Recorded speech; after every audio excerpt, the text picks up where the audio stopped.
नमस्ते। आज हम भारत के उस हिस्से के सफर पर निकलने वाले हैं जिसकी मिट्टी में इतिहास बसता है और हवाओं में वीरता की कहानियां गूंजती हैं। हम बात कर रहे हैं राजस्थान की, भारत का सबसे बड़ा और शायद सबसे रंगीन राज्य।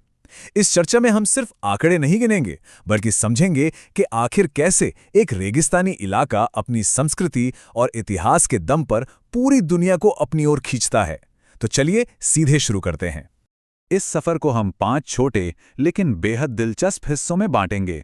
शुरुआत करेंगे राजाओं की भूमि के एक छोटे से परिचय के साथ, फिर चलेंगे गौरवशाली राजपूताना इतिहास की तरफ। उसके बाद रेगिस्तान और रंगीन शहरों की सैर होगी, फिर वहां की जीवंत संस्कृति, खान पान और त्योहारों का स्वाद लेंगे, और आखिर में जानेंगे वहां की अर्थव्यवस्था और वन्य जीवों के बारे में। तो चलिए पहले हिस्से से शुरुआत करते हैं, राजाओं की भूमि एक परिचय, और समझते हैं राजस्थान की नींव को। 3,42,239 ये कोई साधारण संख्या नहीं है। ये राजस्थान का कुल क्षेत्रफल है, वो भी वर्ग किलोमीटर में। जरा सोचिए, ये आंकड़ा इसे भौगोलिक रूप से भारत का सबसे बड़ा राज्य बनाता है। इतने विशाल इलाके को संभालना, वो भी तब जब इसका एक बहुत बड़ा हिस्सा सिर्फ रेत से ढका हो, अपने आप में किसी चमत्कार से कम नहीं रहा होगा। और इसी विशालता के कारण इसे राजाओं की भूमि का नाम मिला। यह कोई ऐसे ही दिया गया नाम नहीं है, यह एक सम्मान है उन बेहद शक्तिशाली और स्वाभिमानी राजपूत शासकों के लिए जिन्होंने सदियों तक यहां राज किया। इस नाम में ही इस राज्य का विशाल आकार और इसका भारी भरकम ऐतिहासिक प्रभाव छिपा है। उन राजाओं का अदम्य साहस ही था जिसने इस मुश्किल परिदृश्य को एक शानदार घर में बदल दिया। अब बढ़ते हैं दूसरे हिस्से की तरफ, गौरवशाली राजपूताना इतिहास, जहां गूंजती हैं वीरता और स्वाभिमान की अनगिनत कहानियां। जब भी राजस्थान की बात होती है तो महाराणा प्रताप, पृथ्वीराज चौहान और राणा सांगा जैसे महान योद्धाओं का जिक्र अपने आप आ जाता है। ये सिर्फ नाम नहीं है, ये शौर्य और स्वाभिमान के जीते जागते प्रतीक हैं। मुगलों और दूसरे बाहरी आक्रमणकारियों के खिलाफ इन्होंने जो भयंकर युद्ध लड़े, उनकी गूंज आज भी वहां के लोकगीतों में सुनाई देती है। इनका बलिदान कुछ ऐसा है जिसे इतिहास कभी भुला नहीं सकता। और ये लड़ाइयां लड़ी गईं उन ऐतिहासिक किलों की रक्षा के लिए जो आज भी शान से खड़े हैं। मेवाड़ और मारवाड़ की शौर्य गाथाएं सिर्फ इतिहास की किताबों में बंद नहीं हैं, वे तो राजस्थान की मिट्टी के कण कण में रची बसी हैं। ये विशाल किले आज भी उन शूरवीरों के अटूट संकल्प और उन भयंकर लड़ाइयों के मूक गवाह हैं जिन्होंने कभी हार मानना नहीं सीखा। चलिए अब तीसरे हिस्से पर नजर डालते हैं, रेगिस्तान और रंगीन शहर, यानी थार में बसे खूबसूरत नखलिस्तान। थार मरुस्थल, जिसे हम ग्रेट इंडियन डेजर्ट भी कहते हैं, मौसम के एक बहुत ही चरम और हैरान करने वाले विरोधाभास को दिखाता है। एक तरफ गर्मियों में यहाँ झुलसा देने वाली गर्मी पड़ती है, तो दूसरी तरफ सर्दियों में हड्डियां कपा देने वाली कड़ाके की ठंड। पश्चिमी राजस्थान में तो बारिश ना के बराबर होती है।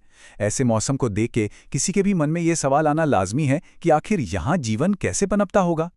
लेकिन कहते हैं ना, प्रकृति हमेशा अपना रास्ता निकाल ही लेती है।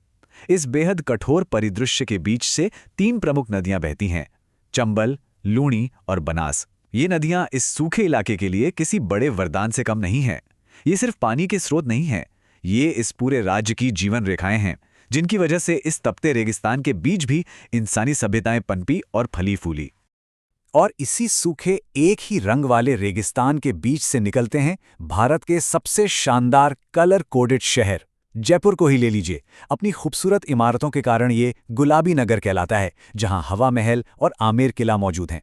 फिर है नीला शहर जोधपुर, जिसके नीले घर और विशाल मेहरानगढ़ किला दूर से ही नजर आते हैं। उदयपुर, जिसे झीलों का शहर कहा जाता है, जहां पिछोला झील की शांति बसती है।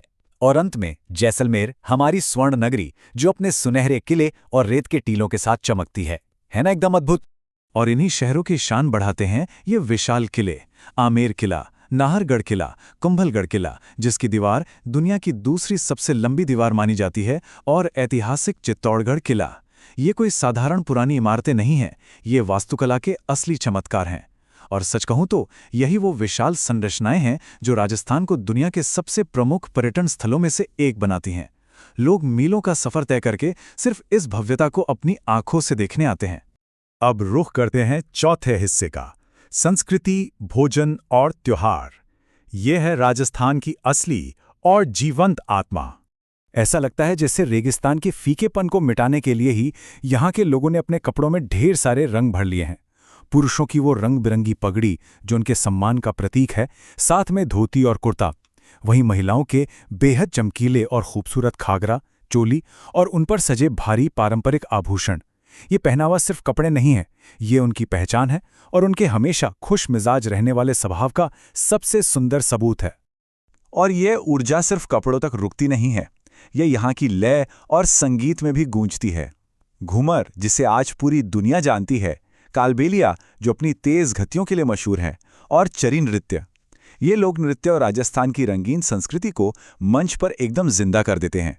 यहाँ का लोक संगीत इतना कमाल का है कि उसे सुनकर किसी के भी कदम खुद ब खुद थिरकने लगते हैं। अब जब संस्कृति में इतनी चमक है तो वहाँ का खाना कैसे पीछे रह सकता है। यहाँ के तीखे और बिल्कुल अलग स्वाद पूरी दुनिया में मशहूर हैं। दाल बाटी चूरमा जो यहाँ की सबसे बड़ी पहचान है, गट्टे की सब्जी और कैर सांगरी हमें बताते हैं कि कैसे कम पानी वाले इलाके में भी इतने लजीज व्यंजन बनाए जा सकते हैं। और वो तीखा लाल मांस, ये पारंपरिक राजस्थानी व्यंजन अपनी एक अलग ही कहानी कहते हैं, जो रेगिस्तान की मुश्किलों और वहाँ के लोगों के स्वाद के प्रति जुनून को दिखाते हैं। और अगर बात त्योहारों की हो तो राजस्थान में जश्न का सिलसिला पूरे साल चलता है। वसंत में शिव और पार्वती को समर्पित गणगौर, मानसून आते ही तीज की धूम, शरद ऋतु में विश्व प्रसिद्ध पुष्कर मेला जो दुनिया के सबसे बड़े ऊंट मेलों में से एक है, और फिर फरवरी में जैसलमेर का डेजर्ट फेस्टिवल। ये त्योहार राज्य को हमेशा एक नई ऊर्जा से भरे रहते हैं और दुनिया भर से पर्यटकों को अपनी ओर खींचते हैं। चलिए अब आखिरी हिस्से पर आते हैं, अर्थव्यवस्था और वन्यजीव, यानी इस भूमि की असली संपदा। आज के समय में राजस्थान की अर्थव्यवस्था मुख्य रूप से 4 बड़े स्तंभों पर टिकी है।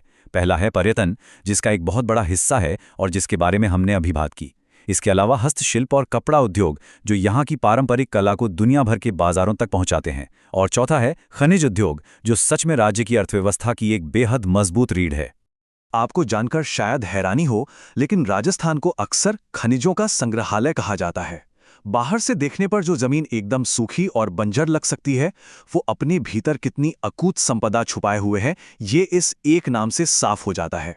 ये सच में हैरान करने वाली बात है कि इस सूखी मिट्टी के ठीक नीचे कितना बड़ा खजाना दबा हुआ है।